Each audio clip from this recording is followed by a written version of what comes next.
it going, folks? It's Thursday the 13th. Sorry, it's been a little bit, less this week.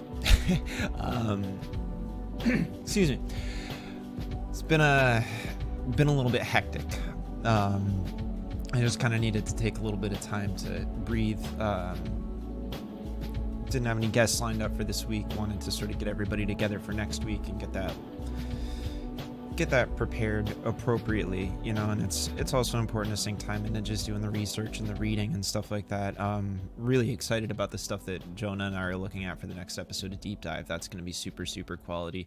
So definitely tune in for that one. You can become a patron, support this work, this sort of analysis, and occasional. Unfortunately it's been a little less lately. Hopefully I'll be able to get back to doing more, but actual real in-person video journalism, supporting it is huge. Being able to make a transition from doing this part-time to being able to do this full-time will completely change the game in terms of what type of stuff can be published on this channel. Obviously you can follow us on Twitter, like us on Facebook. We're on Instagram too. I promised that I would get better about it, and I haven't in terms of posting on Instagram, so I really need to step up my game there. But I will do it, I promise. I'm just sort of, still trying to get my bearings on this, and it might be something that in the near future I got to take a little bit more time off from doing just regular interviews to just kind of get into clipping stuff. I know clipping is going to be huge for folks in terms of just having reasonable reasonable video lengths. Like, obviously not everybody's got the time to sit through these 2-hour interviews that I'm doing on the channel, and there's obviously value in just kind of certain segments of them. I think there's the way the questions are that it's absolutely feasible to get this stuff cut down into shorter clips. So I promise that I will get to that point for everybody, but until then I'm just kind of like I'm one guy just trying to do it, and I'm sorry that I'm whacking the mic. Anyways, today I'm going to be brief, or at least I'm going to try to. I don't know how easy that is, and y'all know me, so I just go. But basically, I wanted to dive a little bit into I've got video that I'm just going to show here, and I probably won't futz about. I'm just going to get it up because to give a little bit of a preamble to this, Hope Taylor, who is a property owner in town, has been very involved in trying to actually get something real substantial in terms of new housing units in town. She participated in the housing task force meetings early on, and I think she became frustrated that it was more about discussing how to have discourse and not so much about just trying to get physical homes for people to live in.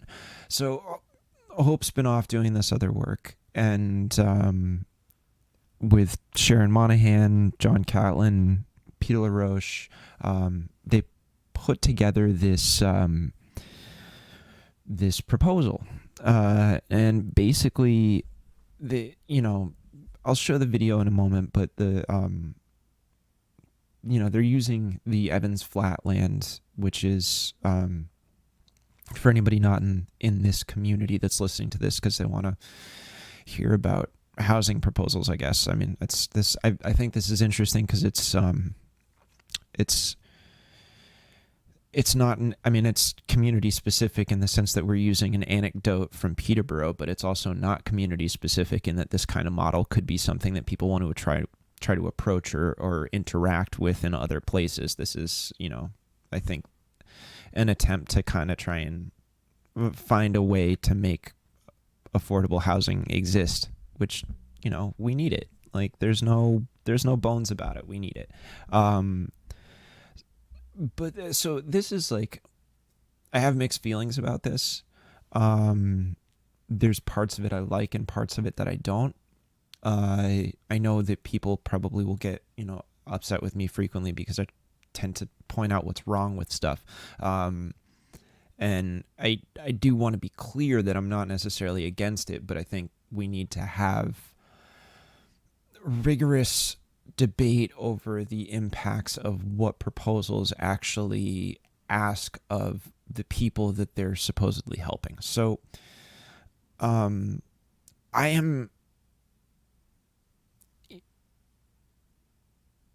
I'm just going to let this roll, and I rather than me sit here and try and paraphrase it, I guess I'll cut in. I'll maybe, if I can provide brevity to what Hope's going on with, I can't necessarily sit here and show the entire thing because it'll take up the whole stream, and I want to get to the other half of what I wanted to talk about today.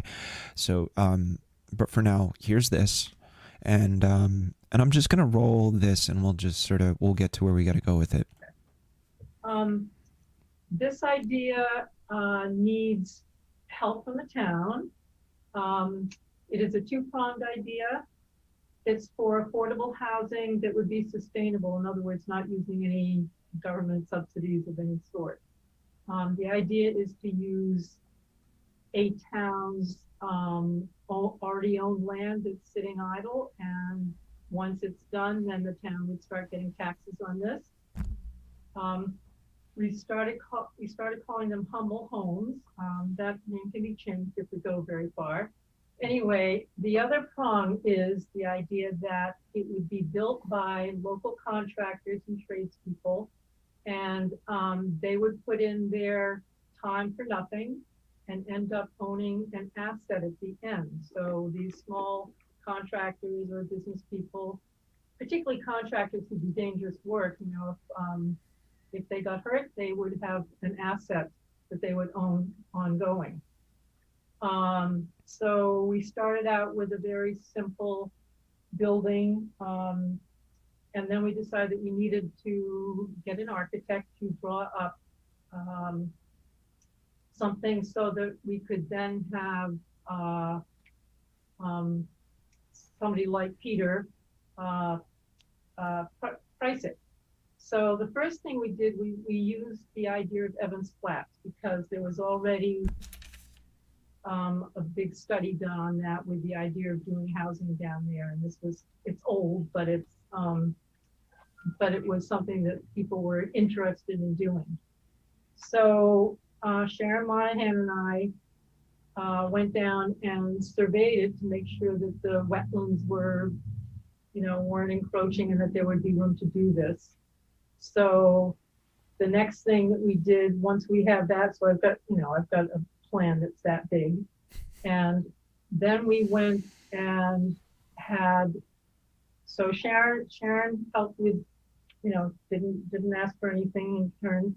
We next went to John Catlin, who was working on the townhouse here, and he did some drawings of 16 units in 4 buildings that are quite small.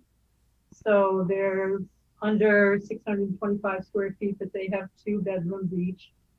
And they fit on the part of the land that's left that doesn't run into the wetland buffer zone or anything like that. So then we gave those plans to Peter LaRoche, and he, with Beltate's help, did some pricing. And so now I will have to open up my folder and read. So we have created 3 separate possibilities based on what we've learned so far. One is strictly builder owned, where we'd buy the materials with a bridge loan that would last a short period of time, and then the buildings would get built. And then after the bridge loan was paid off, then we would condoize them, and everybody who wanted a unit to own one would get, it would all go that. And we know we're going to need a lawyer and, all that. But anyway, so the pricing, if it was materials only and the labor was all given, sweat equity, The total price on this particular uh, um, drawing that John Catlin did would end up being 850,000, which would be a unit price of 53,000, and with rental income, which is based on something that Pelagia and I found out way back in the beginning of having started this small affordable housing committee. We talked to NHBB, who had come before the EDA complaining about this problem in the first place. And we asked them, what is an entry-level job able to pay in rent? And it was anywhere between 750-ish and 850-ish. So we've been trying to stay in those parameters. So that number one proposal would return anybody, whether it was an investor or one of the tradespeople, 8.5% roughly. If the whole thing were built by investors and there was no sweat equity involved, the price doubles on the same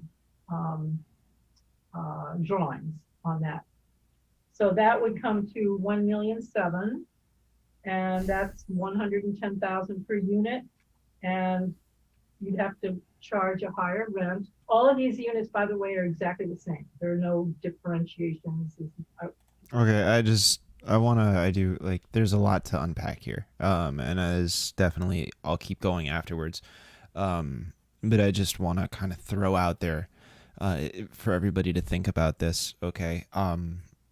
What's being proposed here is that, contractors who already do dangerous work, would give up their free time, however that much of that they actually have. I mean, I don't know. It's I mean, when I worked in contracting, when I did that kind of thing, for my actual day job, that took up a lot of time. That was that would often exceed 40 hours a week. And so to me, there's an immediate question of, okay, how much do these builders have time to invest in constructing a house if they, especially if they already have a family? Now, that also means that those folks are not people who work at NHBB, who she's pointing out is who came along to pester them about needing better housing.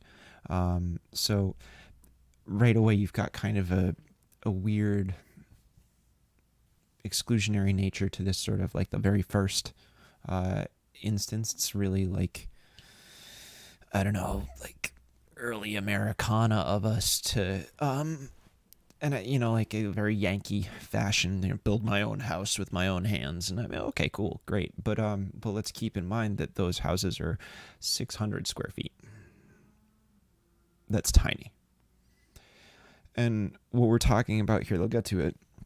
They want to do 16 units, I think was the number that they had put out there. So 16 units at 600 square feet. I mean, we are talking about a tiny house village. And I mean, frankly, I don't personally know.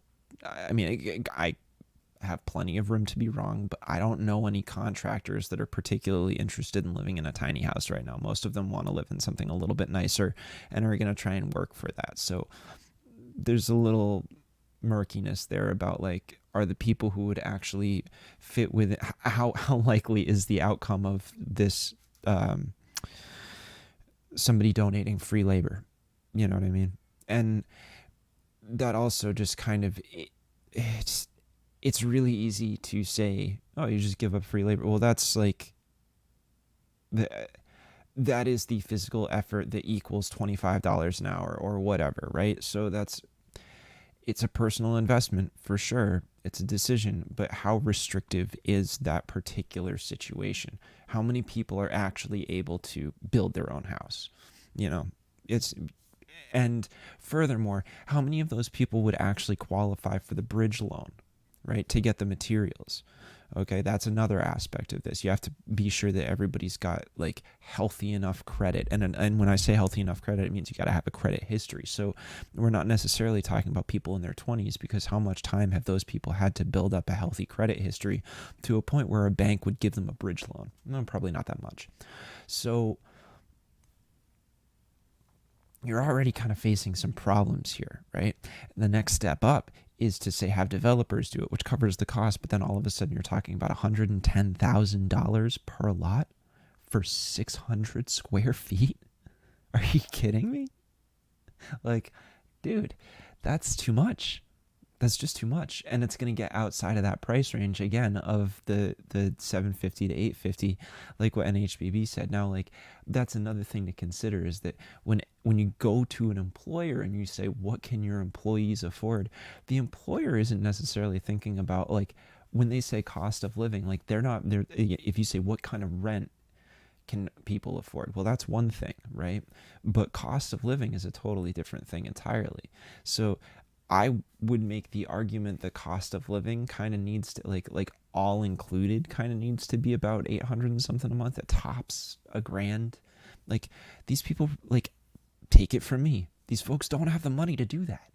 That's just not, it's not in the cards. It's not something that's lying around accessible to them. It's not like there's this disposable income. You talk about how many Americans are ready to deal with a $400 expense, or I think was the number. It's like done over 60%, I think. Now I feel bad because I'm just citing something that doesn't really exist, or it does exist, but I just don't have it in front of me. Let's see here.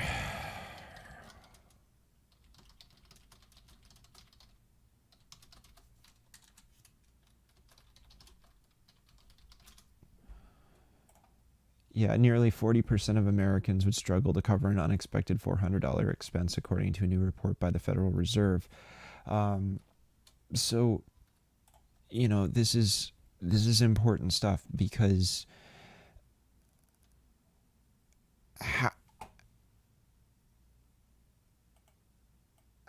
how do you deal with that, right? Like, how do you deal with the fact that there's this economic barrier of entry still? It's like there's no real change. You're still not making it any easier for folks to get in on the ground floor here in a lot of ways. They either have to give up all of their free time and their energy and their labor, or they just can't get in at all because they can't cover the bridge loan, or both. So it's, to me it seems like there's some oversight. Let's see here. I'm concerned that I might have lost my place in the video, so hopefully I've been able to relocate it. Collage, and I found out way back in the beginning of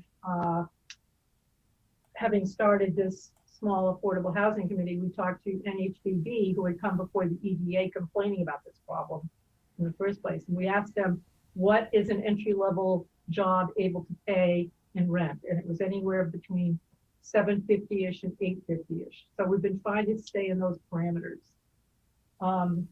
So that number one. I think the other thing to kind of like note here is that, yeah, that's NHBB, right? Like, those are manufacturing jobs from a internationally successful corporation that has multiple locations. They generally pay their employees well, and you don't necessarily see that in the same service industry jobs that we have in the area that really, like, that's what the local economy really depends on, and those jobs pay a whole lot less. So again, it's hard to just say, take this at its value, because it's really just the source of like a handful of very efficient manufacturers who are doing just fine in this region right now. And it doesn't necessarily speak to the assets of the entire labor market. So just something to kind of throw into there.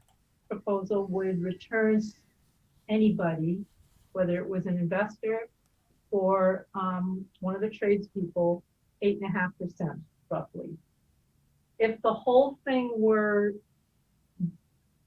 built by investors and there was no sweat equity involved, the price doubles on the same drawings on that. So that would come to $1,700,000, and that's which is insane. $110,000 per unit. Just absolutely insane. You'd have to charge a higher rent. All of these units, by the way, are exactly the same. There are no differentiations. We started out with studios and 1 bedrooms and 2 bedrooms, and it was too complicated. So that would net, the net on that would be 4.5%. And what I'm doing here is I'm taking the gross rents, $750 or $850, whatever it is, times 12, and then cutting it in half because we wouldn't know what the taxes would be or what the owner's expenses would be and that kind of thing. So I'm being very conservative. And then the other thing that we decided to present was, and I went up and looked at these, and this is Camelot Homes, or any prefab, modular, house kits. There are all kinds of, they're everywhere. And I picked Camelot Homes. We found some that are anywhere from, they run from anywhere from 38,000 each to, way beyond what we want to afford. But the idea of this is, whether it's a kit or something that's all in, it cuts down the time that it would take to build and set the whole thing up, which is good for the local tradespeople and so forth. Okay, again, I really want to drive this home. Absent from the conversation is where the folks that would need to get this housing, like if you've got somebody who works in manufacturing, right, and they don't have a whole lot of capital saved up because they can't, because 40% of Americans cannot cover a $400 expense, right? How do those individuals go to a bank and apply for a loan with either no credit history or bad credit history? Banks are also really uptight about who they're giving loans to right now. The rates are down, but they've become incredibly restrictive. So anybody that's for anyone that is looking at this, kind of sitting even close to 30% of your income, you're not going to get that loan. That's just not going to happen. So you're getting iced out. And for these folks, the idea is they can't get a loan to get started on a prefab modular deal, like what's being described right here. They can't cover labor costs for contractors, and they either don't have the skill or don't have the knowledge to, or don't have the time to literally construct these buildings from the ground up. Now, something else to keep in mind is that the town has an ordinance that says that buildings need to be constructed within a year of the lot existing. So that puts a timer on it as well. That's an added pressure applied to the people that would be taking these plots. So in many ways, in the effort to try and provide affordable housing, the most key dynamics of being on the low end of income are still not necessarily being considered. And instead, what we're talking about is the 8% rate of return. We're talking about it in investment terms. Though that's the way we talk about things from the perspective of people who already have money. That's the way people who already have assets and who already have money think about things. They think about things in terms of return, right? For folks that can't cover $400 a month, they're not thinking about what's my return on of interest going to be. How much am I going to make off of this property? You're not even there yet. You're just worried about having a home that's yours. That asset building isn't real. It's a long-term goal, but it's not the first and foremost driver of why somebody wants to have that property. Part of the reason is they want to be able to not be spending money on rent, which in instances here they talk about rental price. So I don't know if that means that that there, she's talking about third-party ownership and condoization, and I don't necessarily know at what point this comes in. Now, further along in this, Karen Hatcher brings up the excellent point of how do you manage this? Is it like a housing trust type of thing? Which, I mean, I would say, yes, that's the only way that you deal with it. Or is it like an HOA or something like that, which I'm less supportive of.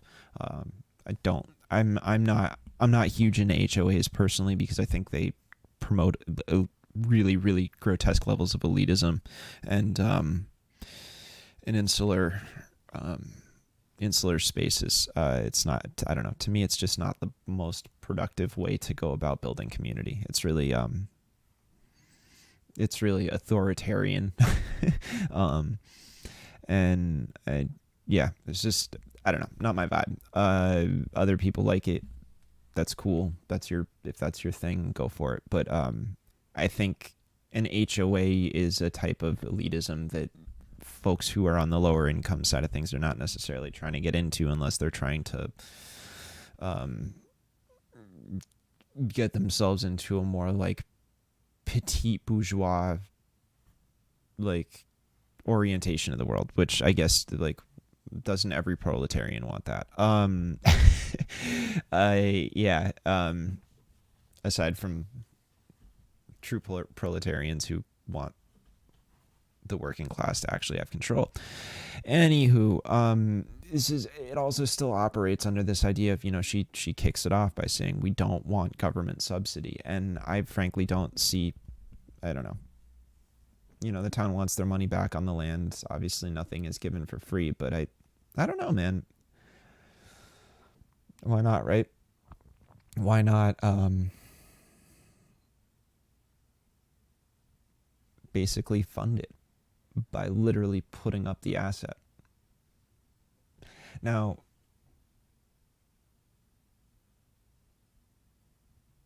all this to say that this is actually not necessarily a bad plan, right? If we go back in and we figure out a way to make it possible for the people who don't have money to get some sort of additional support, whether there's like a grant program, if the housing trust becomes part of that, then perhaps there's room to congeal a little bit better, and create that level of subsidy, whether it's, public or private or a combination of the two, however we need to go about doing that. But it's just like, you gotta kind of like, that's crucial to the process. So, and I just kind of want to like, I won't bang on about this too long, because I do want to get to the other piece. I have somewhere to be this afternoon. So, but I'll just let this roll for one more moment. That would, and also each of these ends up, I've put in contingencies, the hookups for the town and all that. So that one, the units would end up being 51,000 each, based on 44,000 plus hookup fees and whatever else happens to the site. And that would be a return on investment of 8.7. Now, since we started this about 6 months ago, or actually 7 months now, we have found investors who are very interested in this idea, who are already doing housing or things like that in town. So we have two. So we might end up, if this flies, being half and half.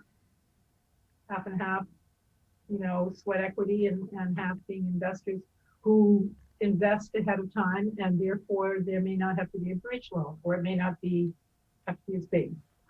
One of the things that I want to say before I forget is, if this is either may fly or it's going to be in the paper tomorrow, I've been very concerned about the abutters all along.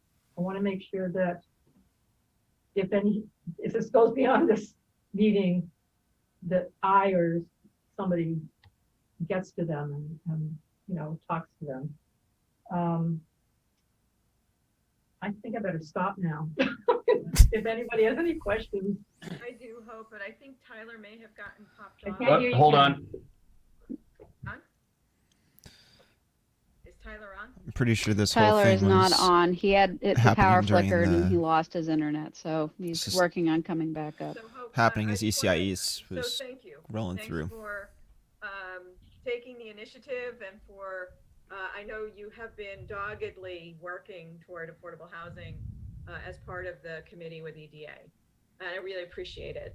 I'm just questioning, I want to understand what the part of the town's piece of this is, because I know we own the property, but how is it a housing trust? Is there a management piece of this where the monies get paid back through rent, and so there's a mechanism where someone's managing that? Yes. What are you thinking?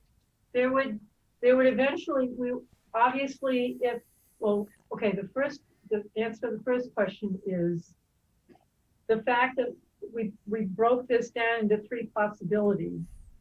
The ones that are the least expensive gives us room to negotiate with the town some sort of payment for the land, or some way that we can go back and forth, maybe we pay so much and you forgive the hookups, or, something like that. And we also realized that we would have to have a lawyer pretty quickly if this was considered a good idea. It would just be investors or the tradespeople owning the units. And it would be just like any other condo association, just like Governor Square or Colonial Square. There's the HOA part. We would set up a committee that would run it. Okay, thank you. And I mean, and that's like, I think that's the thing, is that like, look, like I was like, to her credit, Karen is in here proposing like the most progressive, reasonable, intelligent option, which would be a housing trust. Like that's the way to go. And the response is from Hope is HOA. And I think that, and her, she's also talking about how very, very quick, we obviously need to get lawyers involved. I think she brings that up 3 times, which should be a signal that this is very much so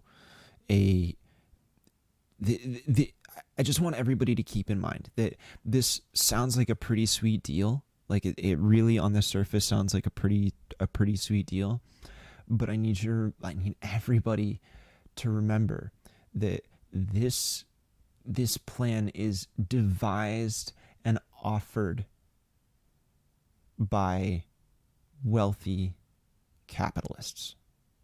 Okay.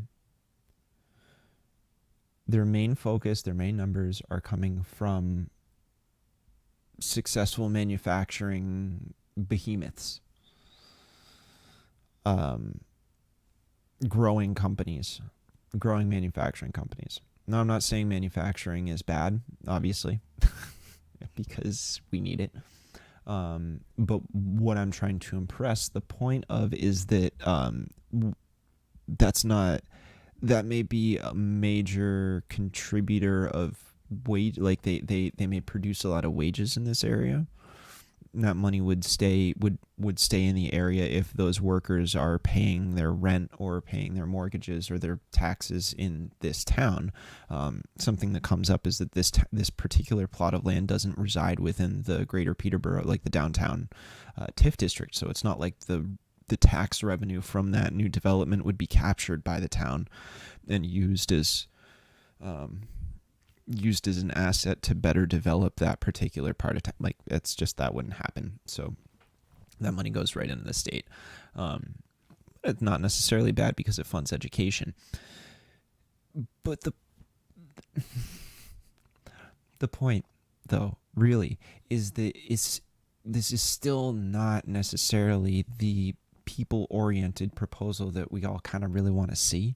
I say we, I mean, speaking from a more progressive orientation or a more left-wing orientation where you want to see subsidy and meaningful provisions for low-income, struggling folks that are trying to live in this area, send their kids to our schools in this area, spend their money at local shops in this area. And again, these homes are not friendly to people who work in the service industry, which are the jobs that we really need to maintain in the area if we want to actually have a successful, long-term, continued, healthy, artistic, vibrant, alternative type of community that has lauded Peterborough repeatedly on lists of like greatest towns in New England lists.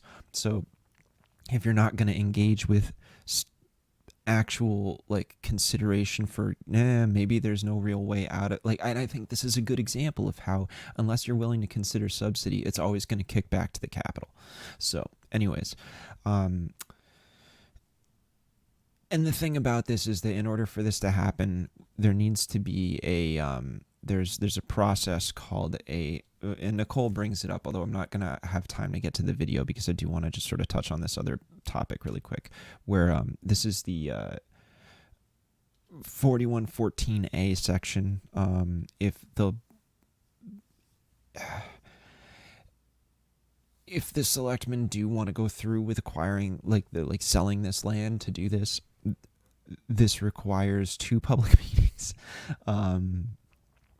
And it requires oversight by both the planning board and the conservation commission. So they have to hold 2 public hearings, at least 10 but not more than 14 days apart on the proposed acquisition or sale. There's also room for more of the same straight fucking nonsense that is angry petitioners trying to shut the whole show down, because this absolutely provides a provision that 50 registered voters can submit a petition to the select board before they make their decision wanting to insert this as a warrant for town meeting, which then puts it on a whole different track. So just, stuff to consider about the actual process that we have to go through if we want to deal with that. So there's hoops to jump through there. It's not like someone's going to snap their fingers and it's going to happen. But if we really want it to be meaningful and actually create the kind of positive housing change that we want to see in the community, we really got to, we need to push harder on the organizational side and say, no, we don't want an HOA out of this. We want a housing trust. And you also need to come back and you need to tell us how exactly you're going to help these people who will not qualify for these loans that you're proposing they get into.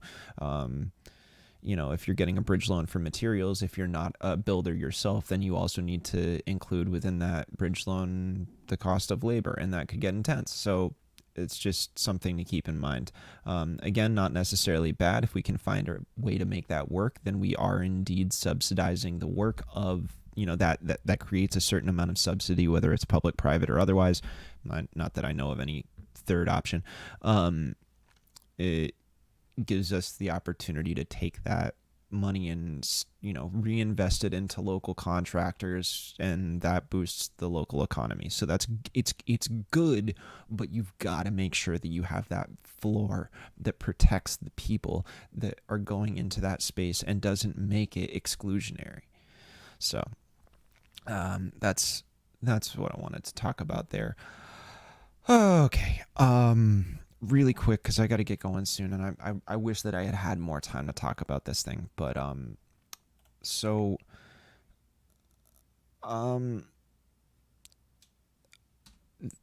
this is right now we have the Last Reformation Church, Last Reformationists are starting I think it goes from the 14th to the 23rd.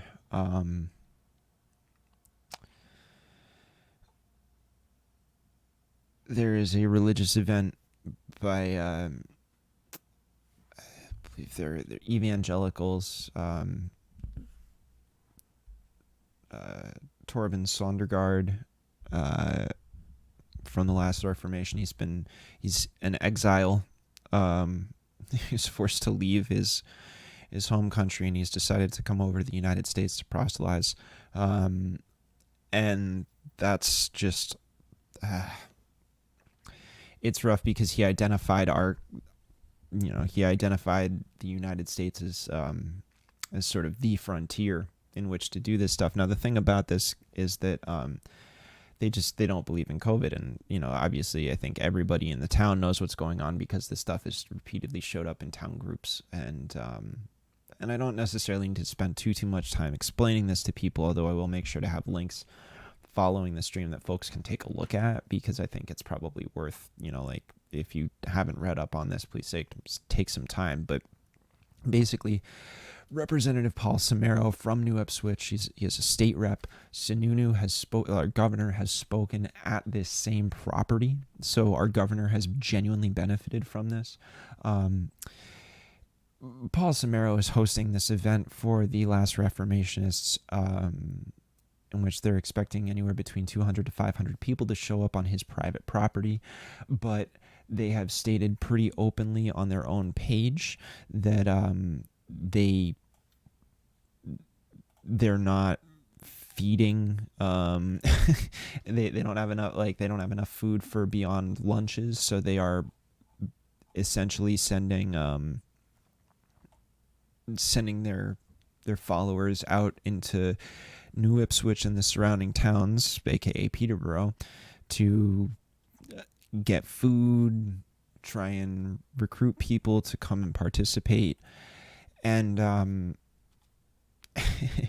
this is here's the thing, man. Like, Sununu issued this mask mandate, right, for gatherings of greater than 100 people, so it technically affects this group, except the problem with that is that there's no directive on how to enforce it, right? Like, he said that it could result in fines, but there's been no directive from the AG's office to actually deal with that. And, this is right here in this article by Ben Conant about it, and I'm trying to focus on the local journalism side of it. There's obviously there's articles. This is getting a little bit more national attention, but I want to keep it local. So we've got Scott Butcher, who is the town administrator in New Ipswich. So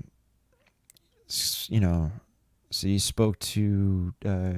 He and their police chief, Tim Carpenter, spoke to the state attorney general's office by phone several times on Wednesday, but were unable to get clarification on the penalties, how to enforce them, and what the state's promised support resources would be. So, like, this is an interesting thing, because how do,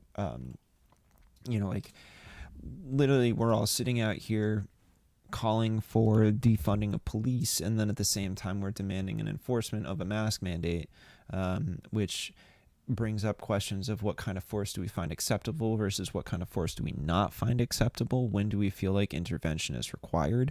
What kinds of intervention need to occur? And this has been well set up for us by the fact that we have been floppy on dealing with how we want to handle religion in this country, and what we find acceptable and what we don't find acceptable.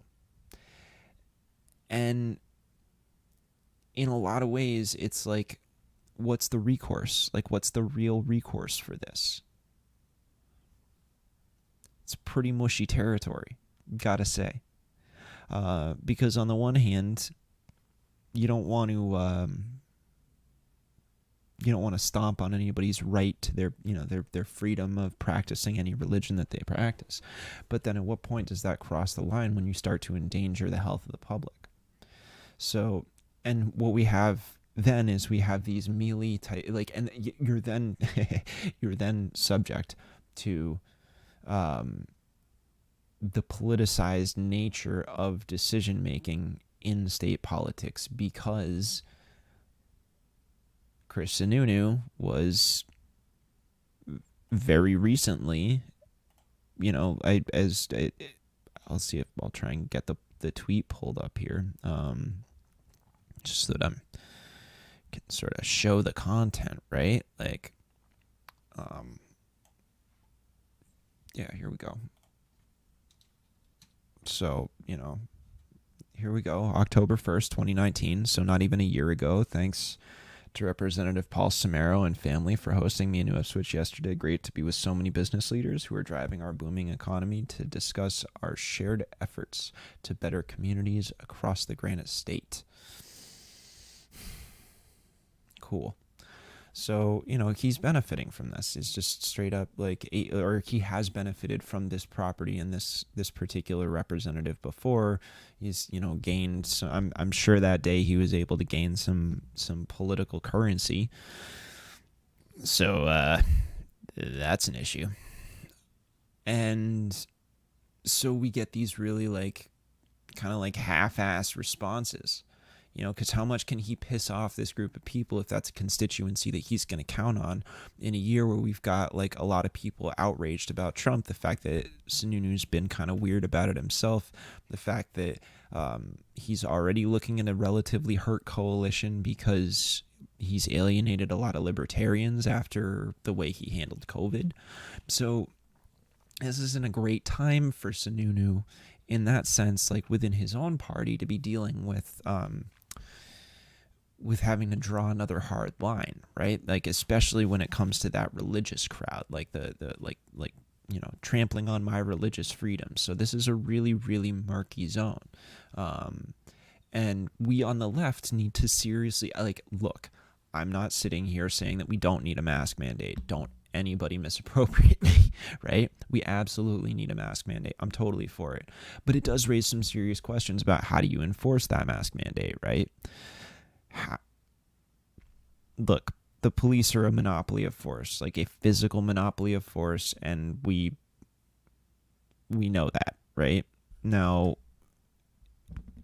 we either have economic force or we have physical force. Those are kind of the two currencies by which we're able to deal with this. And if you're genuinely anti-authoritarian, what is the actual response to the situation that we're in right now? I think this is actually super interesting because we're in this really weird ideological confrontation right now. Everything's gotten so damn hype that we're now in these hyper extreme examples of freedom and liberty or human rights, which to many would seem like those things are contradictory, but those things are just, there's a way in which they are actually connected, and I think there's a lot of there's a lot of vagueness around that discussion itself, and that's something that I'm trying to do more reading on it. I'm trying to look deeper at that philosophy so that I can do more than just come out here and say, oh yeah, this is messed up and this is a problem and I don't really know how to fix it, because as of today, I don't know what to say about it. I don't have the appropriate answer on what type of force does it take in order to enforce a mask mandate, while simultaneously not slipping into a really terrible authoritarian police state, which is technically currently helmed.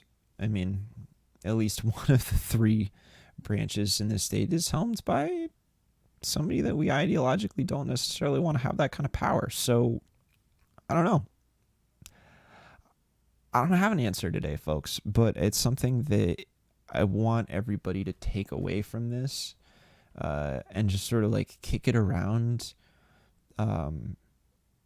Feel free to hit us up and hit me up in the comments on this video or at me on Twitter or whatever. I'm genuinely interested in this. I'd love to have somebody on to discuss this. And I can think of a few people off the top of my head that would be great for it, but at the same time, I'd love to hear input from viewers and listeners, because I think that's worth its weight in knowledge. But yeah, I mean, this is all a joke, right? Come on, and by which I mean all of this, I mean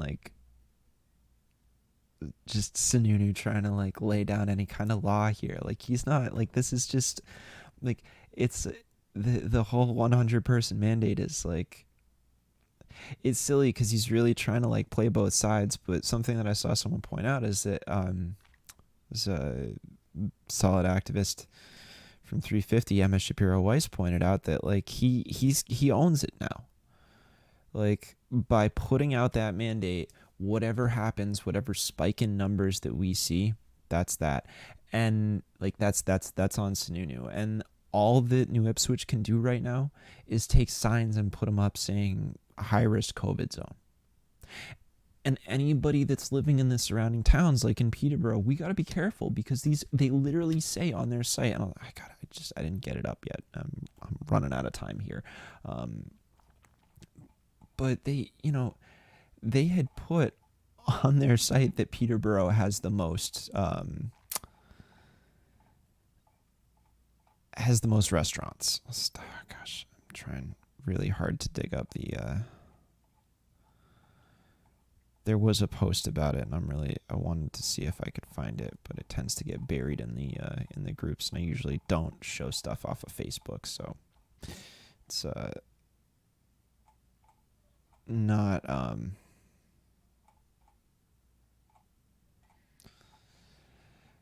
oh.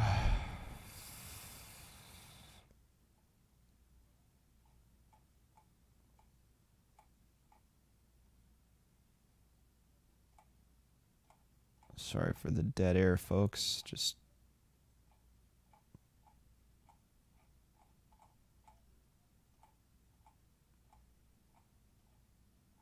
sometimes it's just not as easy as you want it to be.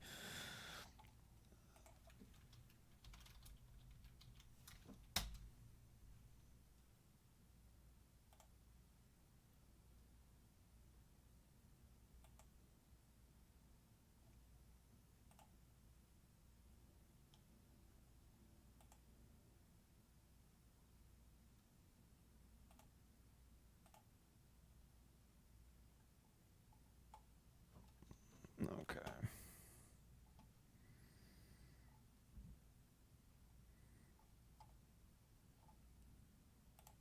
That is not the post that I wanted to pull up.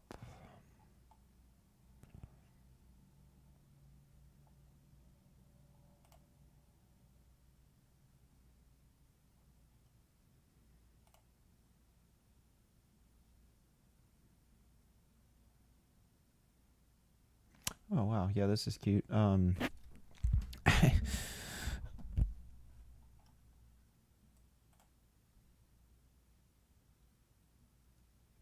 So yikes. Okay. We'll just throw this up here. So this is just so we understand who Paul Samaro is, the guy who's hosting this, and how he looks at this.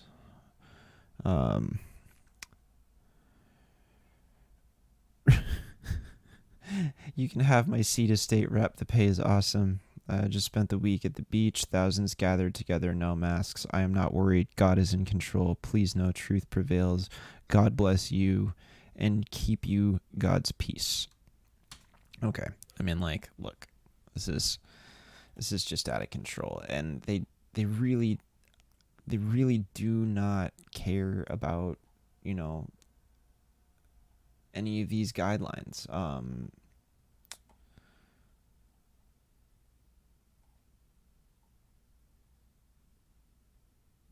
It's alarming, and I think I'm looking through it now. I'm wondering if the post got deleted. There was been a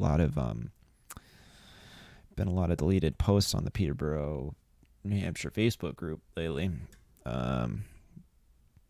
Maybe that's a discussion for a different episode.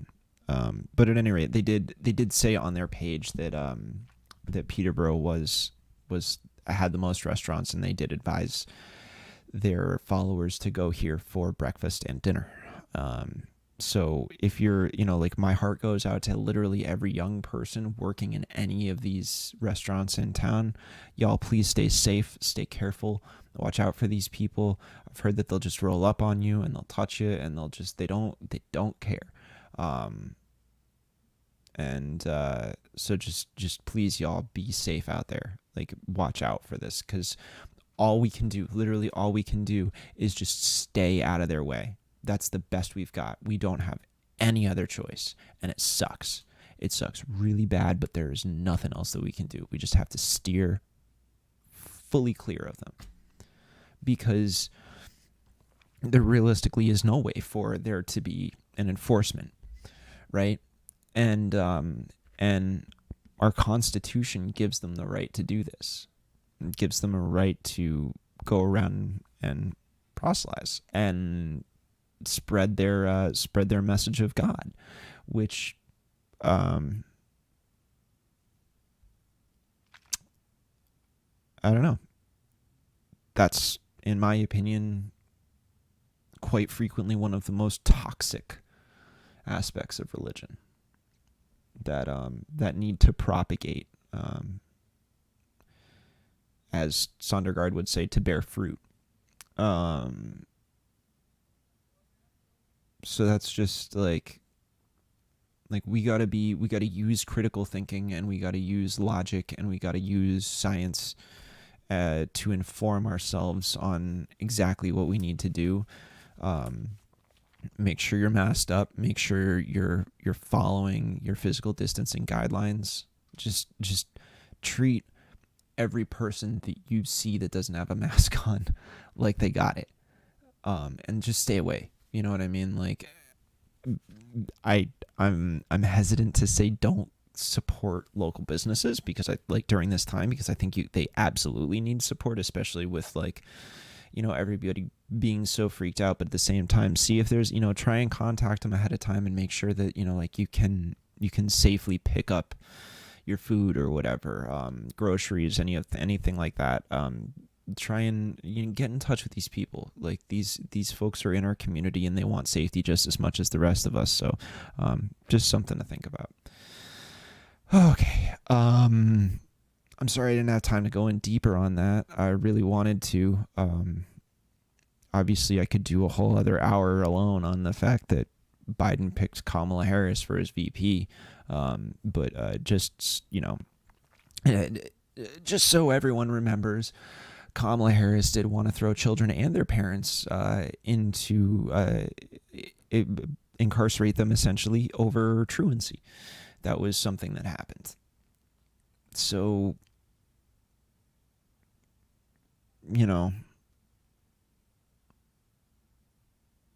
I think there's a lot of the deeper left that hasn't forgotten about that, and that's where the cop stuff comes from. And it's not going away anytime soon, because that can't be there's no way to strike that from the record. That happened. It's a very, very public thing. She's defended it. She's mocked protesters before. So I just want everybody to understand that while it is absolute, I don't mean to denigrate the fact it's great that we are able to have a black woman as a VP candidate. I'm happy to see that, but it doesn't change a damn thing, unfortunately. Identity representation is not simply enough. The ideology and the policy have to be right there with it. Otherwise it's not going to work. And if the ideology and the policy were there, but we didn't see the identity transformation, I would make the same argument. You got to have it all. It's an all or nothing game. And right now, this is, in my opinion, to only put a quick little quip in about it, that this is how the neoliberal wing is going to co-opt the left, and the progressive message, because I don't know how many times Kamala came out and advocated for progressive positions only to turn on a dime and give them up again. And so she's said enough things that centrists can absolutely say, well, she's really progressive, but realistically she's not, and they're pointing to something that she never actually followed through on. So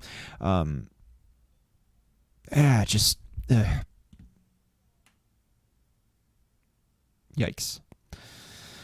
Needless to say, I would rather spend the next 4 years ripping on Biden and Harris and not on Trump and whoever it is, because it's not even 100% clear if he's going to keep Pence around.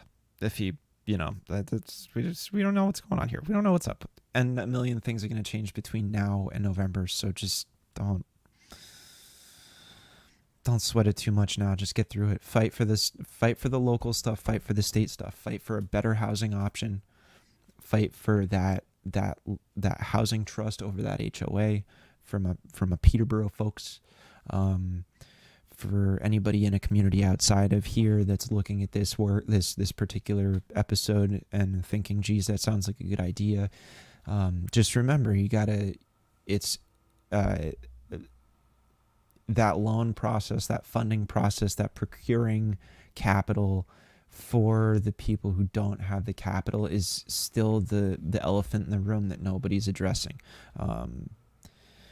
This is not it is certainly a supply problem right now, but you can't increase supply without an understanding of what the actual demand is and what the parameters that make that demand possible are, right? Like you gotta be able to work within the confines. And if the people who are demanding something are saying, well, I can't cut a loan, then how useful is that supply in actually alleviating the stressors of a lack of affordable housing? And I would argue not that much. So at any rate, thanks everybody for tuning in. I know we only had a couple people catch it live because this was super duper last minute, but you can go to @locally SRCDNH on Twitter, follow us there, patreon.com/locally sourced. Please, again, really helps to have people contributing to this project and to keep it afloat. Just that little $5 a month, it makes a huge difference. And if we can get the numbers up, we can really make this a true people's platform, a true people's outlet. And that's the goal of this. So at any rate, thanks so much, everybody. And I hope y'all enjoyed this sort of, I don't know how much quicker it was. A little bit quicker of a live stream today. So hope y'all enjoyed this. Take care. Probably going to be shooting some more stuff. I'm still hoping to get deep dive up this week. So I know that the regular interviews were off, but I do have some more stuff that I'm hoping to get in this weekend and catch up with some folks that I've had on previously. Got some new folks coming in. Looking forward to continuing the conversation about the intersection of spirituality, religion, and politics. Obviously not advocating for the dissolution of separation of church and state, just so we're clear about that. But I do think it's something that we, especially with what's going on in New Ipswich, I don't know how we can't not talk about it. So that's something to look forward to. And yeah, we'll just getting into it, man. I got a number of things on the docket, and I'm just excited to get around to it. So that's it for today, folks. Take care. Catch you soon.